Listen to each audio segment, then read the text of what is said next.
Ruthie O'Neal was born in Taylor, Mississippi, and moved to Waterloo when she was a teenager. As a child in Mississippi, she started expressing herself through objects that she collected and decorated. Miss O'Neal has a special gift for decorating, and often she uses her favorite color, purple.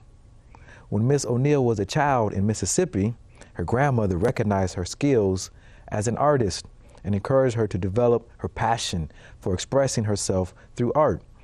Miss O'Neal loves Mississippi and considers herself a Southern Black woman living in Waterloo, Iowa. She purchased her first home in Waterloo and has devoted more than 20 years to turning recycled objects into sophisticated forms of art. Although she has no formal training, her art has been recognized by professionals. She has turned her yard into a space where she has installations of her collections on exhibit.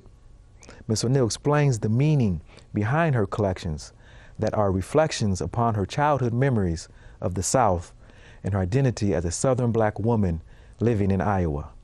When and where were you born? So I was born in Jackson, Tennessee, and I left Jackson, Tennessee when I was 3. And then I moved with my grandmother. When I was 3 years old, moved with my grandmother, then I stayed with her till I was 15. Okay, right. Then I came to Waterloo. When I was 15, I stayed with my dad until I'm where I am now today. Okay. Then, what was it like growing up in Mississippi? Well, I didn't know Jackson too much, so I loved Jackson, Mississippi, down there where I was. I loved my grandmother, and she lived in the country like, and when nobody there but me and her. And my grandmother lived on a plantation, so we lived on a sort of a farm. Well, we moved in our, the man that she stayed with, he moved out of Mississippi, and we moved in his house. And he was a beautiful big old mansion like, and that's what me and my grandmother lived in, sort of a mansion house. And we stayed there, and I stayed there, and that's where I did all my stuff at. And you said there was a man. Who is this man that a man gives you this big mansion? Who is this guy? He must he must have thought. Yeah. You and your grandmother were very special. Yes. Who is this? His name was Mr. Illinois, and he was I don't know what you call those people, but they had a lot of black people on their place. Okay. They call it a plantation or whatever that is. And so when he moved, so he let my grandmother move in that house, in his house. And you said there's a lot of black folks on there. Yes, a lot of black people still live there. But why did he choose your grandmother and not someone else? I guess she was an older lady, and she didn't have no husband, and so she chose her to stay there. And she mostly did a lot of washing and, doing stuff for white folks and stuff like that. Okay. Tell me a little bit more about his relationship with your grandmother, because I think it's very interesting that he would, give her what would be his old house. And she was the oldest lady in Mississippi. She was the oldest lady in Mississippi, and everybody was crazy about her, white and black. So they always come to her and get information and tell her what to do and stuff like that.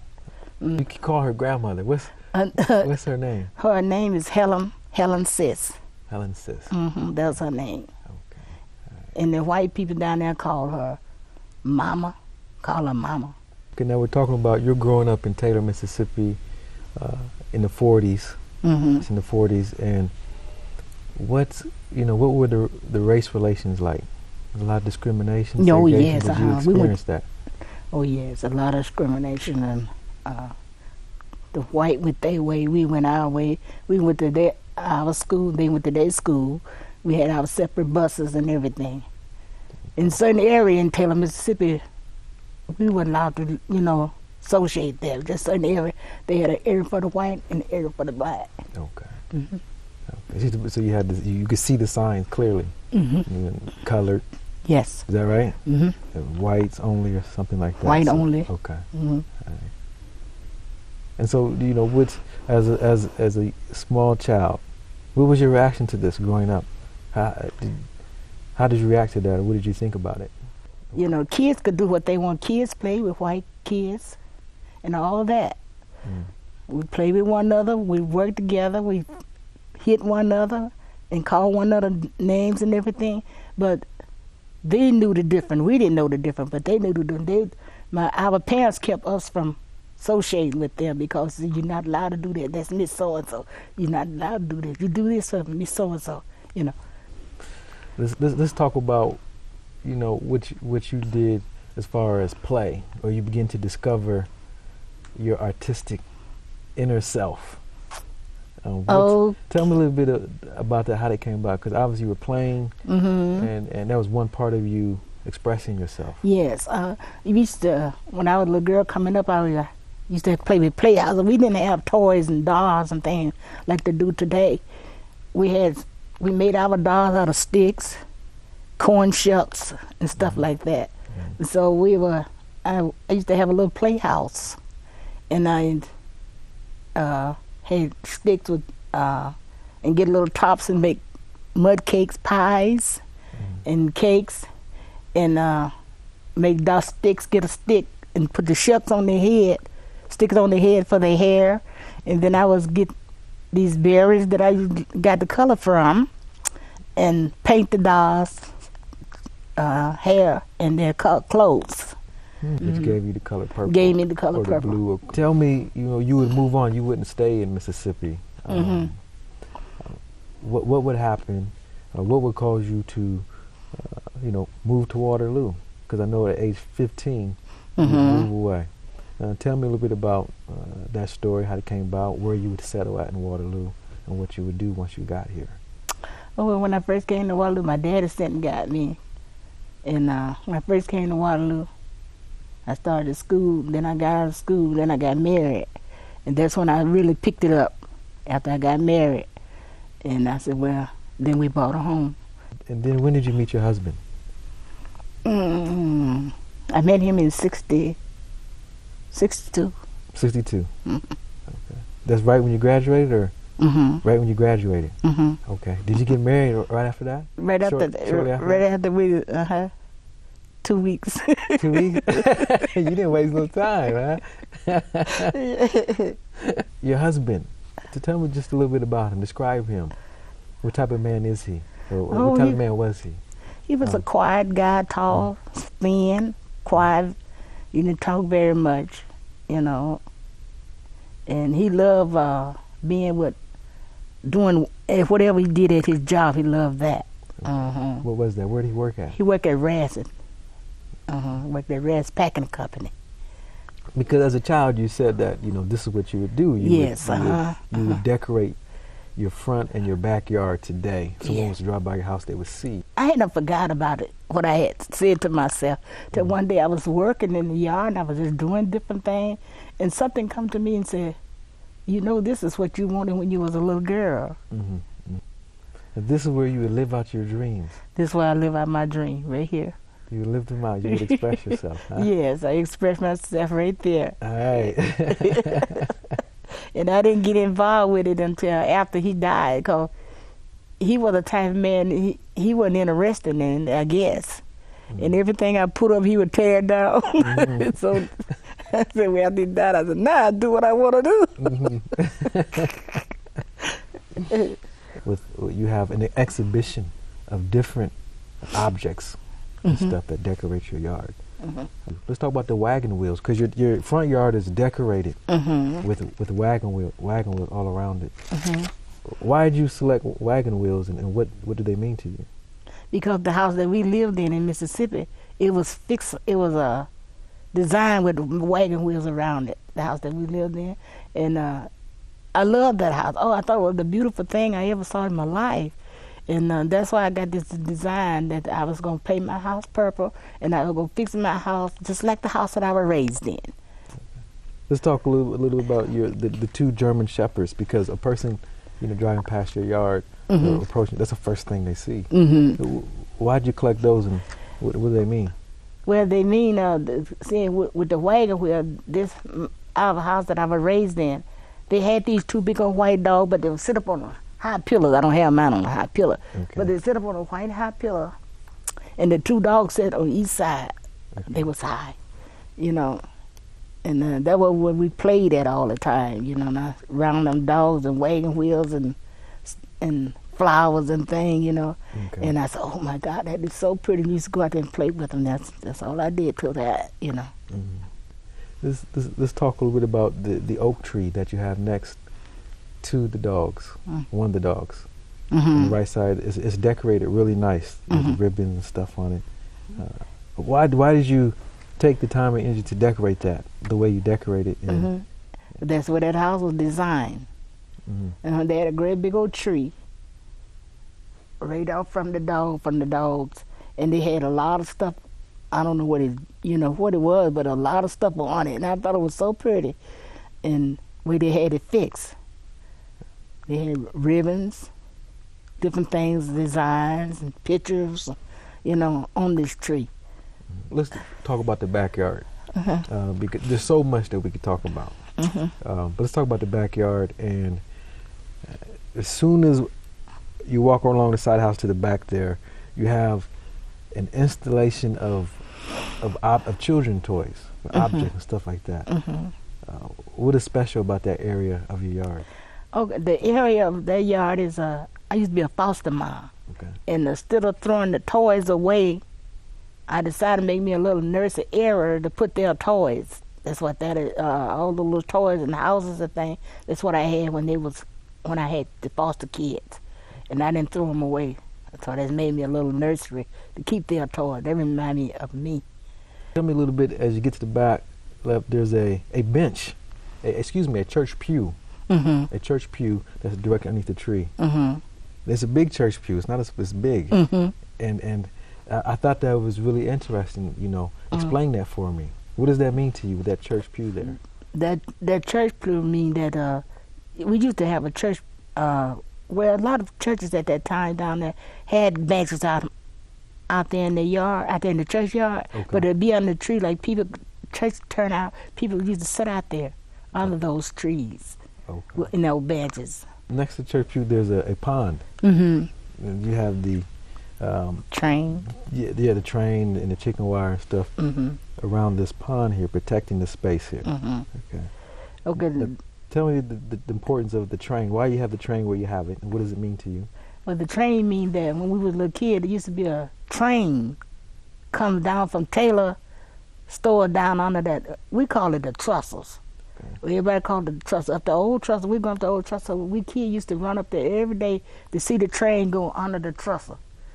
And we stand up over it, and they'll wave at us down there, and you stand and look down the train. They'll wave at us up there. We thought that was great. And that's what that was. That's what and they used to go down in the ground and come out under a trestle. Well, I don't know what you call it. We call it trestle. I don't know what you call it today.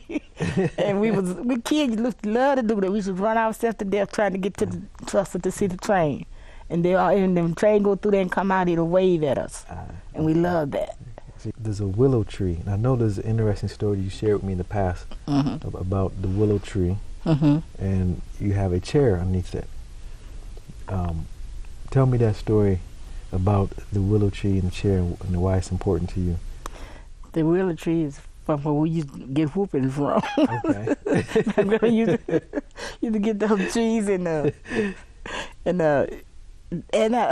braid them together. Okay. And they was long, and if we run, she can reach and get us with the willow switch, and pull us to us, you know.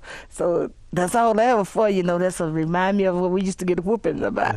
Next to the willow tree, you have this fire pit. It's an artificial fire pit, something that you have made. You put together with a pot and stuff. Very interesting piece in your backyard. Explain the history or meaning behind that. When you look at that, what does that mean to you? There was when the guys used to come in from work, and that was their little partying place. You know, they used to be a fire. They had a fire, had that wood there, and they would like cook beans and rabbits or whatever that they had, and they would party all night long, and you know.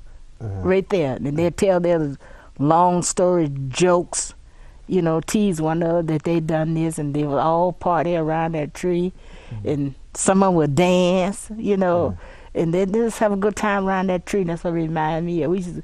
Us kids used to love to stand out there. We weren't allowed to be in it, but we kids used to love to stand out there, you know. And all the guys used to get there and drink beer, whatever they gonna do, and party there. And this is an everyday thing, a weekend thing? This is most of the weekend thing. Weekend. Okay. Most of the weekend thing. And either if it rained that day, they couldn't go to the field. They all get on that tree, and it stopped raining, you know, and just all get on that tree, and everybody in that area would go come there and sit and party. Now, as we move across the yard and we move to the opposite side, let's talk a little bit about, you know, you have this very interesting water fountain. There's a staircase that leads up to it.